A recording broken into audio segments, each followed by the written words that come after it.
Appeal শুনানির দ্বিতীয় দিনে জাতীয় পার্টির 16 জন প্রার্থীর মধ্যে 14 জনই আপিলে প্রার্থিতা ফিরে পেয়েছেন।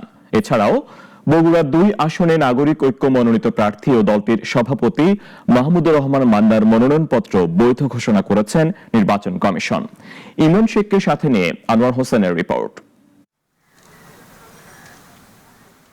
সকাল 10টা থেকে রাজধানীর আগারগাঁওয়ে নির্বাচন কমিশন ভবনের অডিটোরিয়ামে শুরু হয় দ্বিতীয় দিনের শুনানি কার্যক্রম। প্রধান নির্বাচন কমিশনার এএমএম নাসির উদ্দিনের সভাপতিত্বে পূর্ণাঙ্গ কমিশন শুনানি গ্রহণ চলে বিকেল 5টা পর্যন্ত। ক্রমিক নম্বর 71 থেকে 140 পর্যন্ত আপিলের শুনানি শেষ হয়েছে আজ।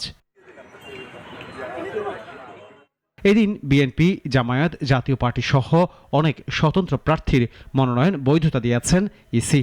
আপিলের শুনানি শেষে সাংবাদিকদের সঙ্গে আলাপ করেন জাতীয় পার্টির মহাসচিব। মবের ভয়ে রিটার্নিং কর্মকর্তারা ক্ষুদ্র কারণেও মনোনয়ন অবৈধ করছে বলে মন্তব্য করেন তিনি। তবে যদি রিটার্নিং কর্মকর্তারা যদি সঠিকভাবে তাদের ডিসক্রিশনটা এক্সারসাইজ করতেন, তাহলে সেক্ষেত্রে আমার মনে হয় অনেক ক্ষেত্রেই আমরা এতজনকে আপিল করতে হতো না। এখন রিটার্নিং কর্মকর্তা কেন তাদের এই পজিটিভ ডিসক্রিশন ব্যবহার করতে পারেননি? আমি বলবো মবের ভয়ে। মবতন্ত্র রিটার্নিং কর্মকর্তাকে ডমিনেট করেছে। আপিল শুনানির দ্বিতীয় দিনে মাহমুদুর রহমান মান্নার মনোনয়নপত্র বৈধ ঘোষণা করেছেন নির্বাচন কমিশন। প্রার্থিতা ফিরে পেয়ে নাগরিক ঐক্যের সভাপতি বলেন, তাকে যেভাবে মবক্রেসি করা হয়েছে তা শোভনীয় নয়। বহু জায়গাতে দেখছি পুলিশ প্রায় নীরব ভূমিকা পালন করছে।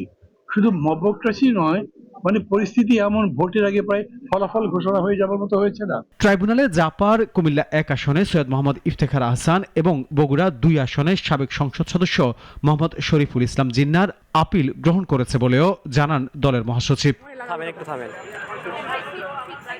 আনোয়ার হোসেন, নাগরিক, ঢাকা।